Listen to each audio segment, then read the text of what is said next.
आणि आज तर चर्चा अशी चाललेली आहे की तुम्ही बीएसपीचे उमेदवार तुम्हीच उभे करता, वंचितचे उमेदवार तुम्हीच उभे करता. म्हणजे आता चाललं काय या राज्यामध्ये?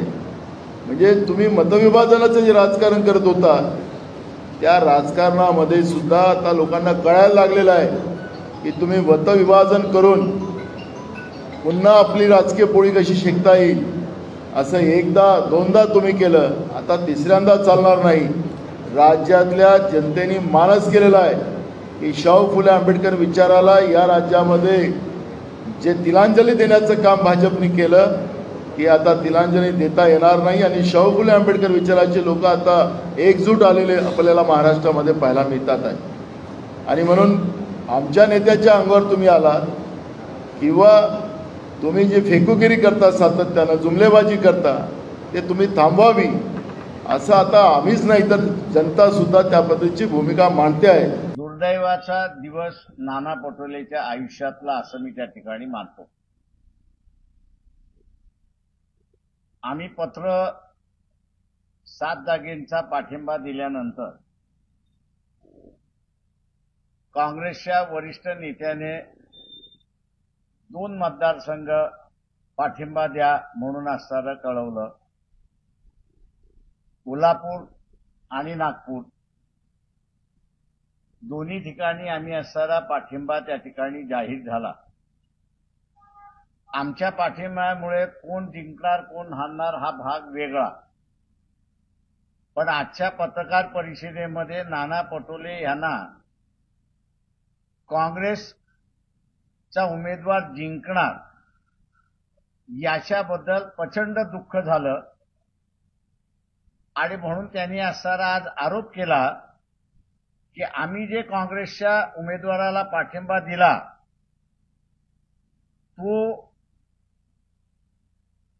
गडकरी जे आहेत नितीन गडकरी यांना हरवण्यासाठी दिला असा आरोप त्या ठिकाणी केला.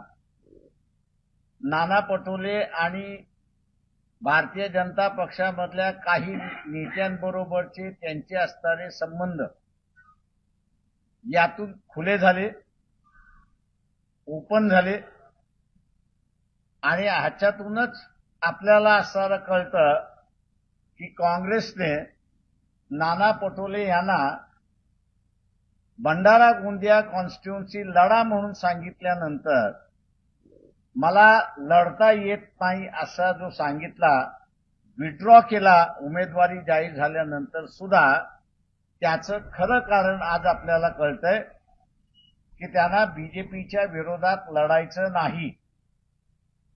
काँग्रेसमधला काही कार्यकर्त्यांचा काही नेत्यांचा छुपा संबंध जो भारतीय जनता पक्षातल्या काही नेत्यांशी आहे तो आज उघड झाला. अध्यक्ष असूनही की आपला उमेदवार जिंकेल याच्या आनंदापेक्षा गडकरी हारतील, नितीन गडकरी हारतील याचं दुःख त्यांना झालं आणि त्यांच्या पक्षाच्या नेत्याने आम्हाला सांगितल्यानंतर आता ते खोटा आरोप करत बसलेले आहेत की आम्ही नितीन गडकरींना पाठिंबा जो दिला तो देवेंद्र फडणवीसच्या सांगण्यावरनं दिला. काँग्रेस पक्षामध्ये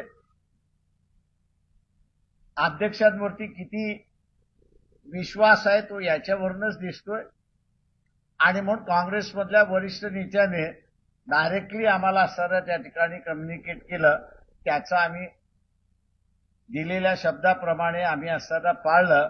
त्याचं असणारं दुःख नाना पटोलेंना झालेलं आहे आणि म्हणून आता ते वंचितवरती त्या ठिकाणी टीका करतात आहे. नाना पटोले यांचं आणि भारतीय जनता पक्षाचं नातं आणि त्यातल्या काही नेत्यांचं नातं चव्हाट्यावरती आलेलं आहे. एवढंच फक्त सामान्य माणसाने लक्षात घ्यावं आणि म्हणून वंचित बहुजन आघाडीला महाविकास आघाडीमध्ये का घेऊ नये. वारंवार जे असणारं नाना पटोलेंचं जे वक्तव्य होतं त्यावरनं आता स्पष्ट झालंय की वंचित बहुजन आघाडी महाविकास आघाडीमध्ये गेली असती तर काँग्रेस बीजेपीतले अनेक नेते हारले असते आणि ते नाना पटोलेंना नको होतं म्हणून वंचित बहुजन आघाडीला बाहेर ठेवण्यात आलं अशी परिस्थिती आहे.